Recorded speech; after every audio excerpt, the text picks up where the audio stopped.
البطاطس الفريسكس او بطاطس الجمبري على حسب ما بتسموها.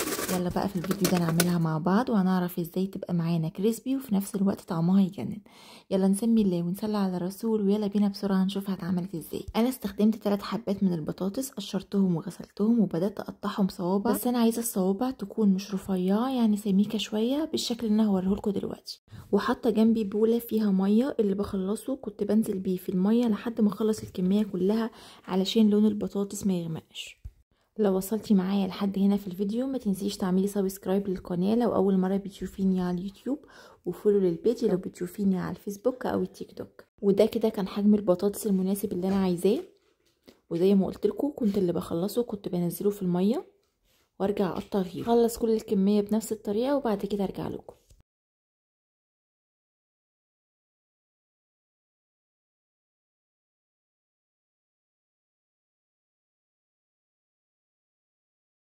وبكده اكون خلصت الكميه كلها. يلا بقى نتنقل على الخطوه التانية. رفعت طاسه على النار فيها زيت غزير، واول ما الزيت سخن نزلت بالبطاطس.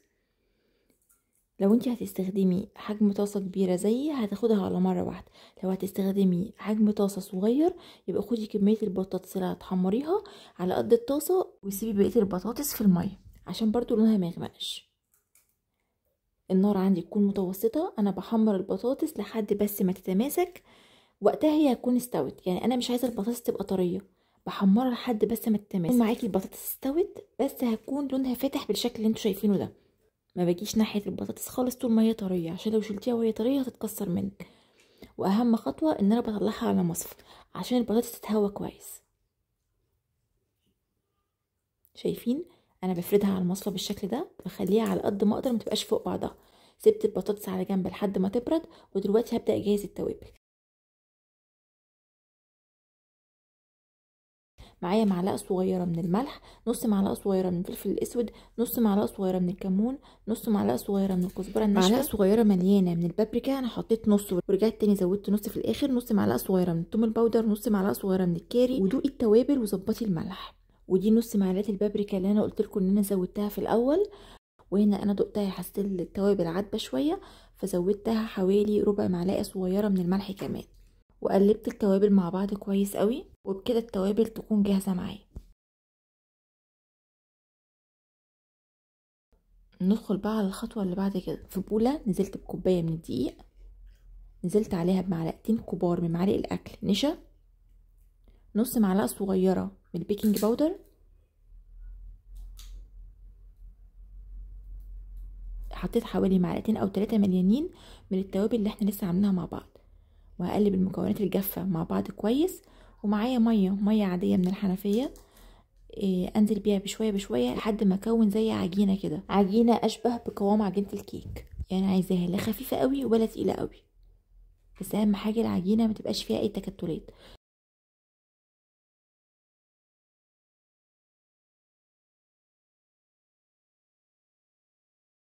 الخطوه دي اختياريه، انا حطيت رشه خفيفه قوي من الزعفران.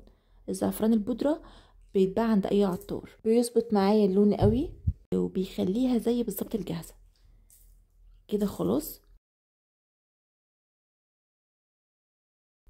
تعالوا بقى على البوتاجاز. انا ولعت تاني على الزيت، وكان وقتها البطاطس برضو بردت. باخد بطاطسايه انزلها في الخليط ده وغليفها بيه من كل ناحيه، بعد كده انزل بيها على طول في الزيت الغزير السخن. معلش هي بتاخد وقت شويه بس النتيجه بتاعتها وطعمها يستاهل. ما ينفعش ان انا احط البطاطس كلها في الخليط واشيلها تاني في الزيت على طول، وقتها هتلاقي البطاطس كلها مسكت في بعض. وحاجه كمان مهمه ان انا اخلي في مسافه كويسه ما بين البطاطس وبعضها في الطاسه، يعني ما اخليش البطاطس كلها لازقه في بعض. الخلطه هتلاقيها مسكت مع بعض، وهتلاقيها في الاخر مش كل واحده طالعه لوحدها، هتلاقيها متماسكه مع بعض.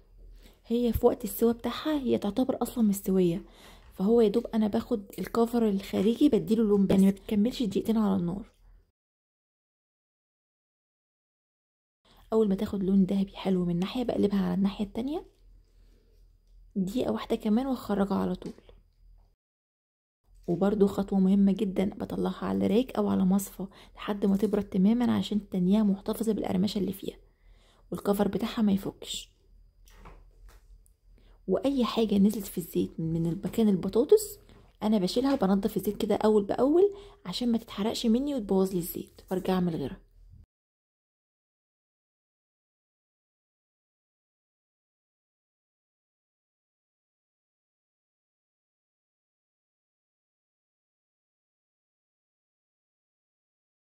انا هنا حطيت شويه من البطاطس في الخلطه، بس برضو بشيلها واحده واحده، يعني بغلفها من كل ناحيه وبشيل واحده واحده، ما ينفعش برضو اشيلها على بعضها، هلاقيها مسكت مني خالص ومش هتطلع بطاطسيه بطاطسيه كده، لا هتلاقي البطاطس كلها مسكت في بعض.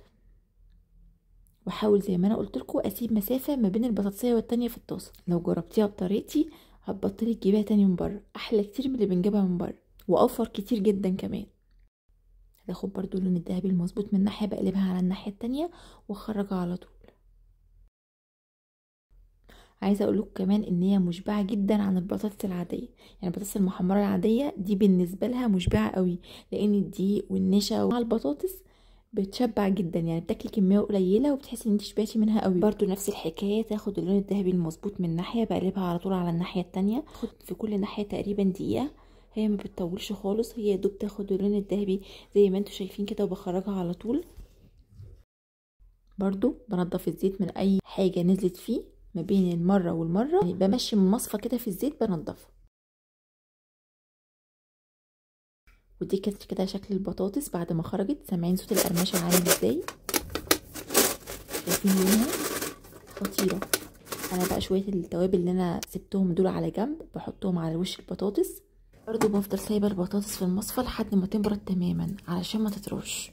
برضو ما تحطيش بطاطس سخنه كميه كبيره على بعضها، انا كنت حاطه في مصفتين كانوا مفرودين ما كانوش على بعض، وما بردوا انا نقلتهم في مصفى واحده. رشه التوابل اللي على الوش بيدوها طعم حلو قوي، بجد من انجح وصفات البطاطس اللي ممكن تعمليها، هشه جدا من جوه غير انها كريسبي ومقرمشه جدا. شايفين من جوه عامله ازاي؟ وطعمها يا جماعه رهيب بجد.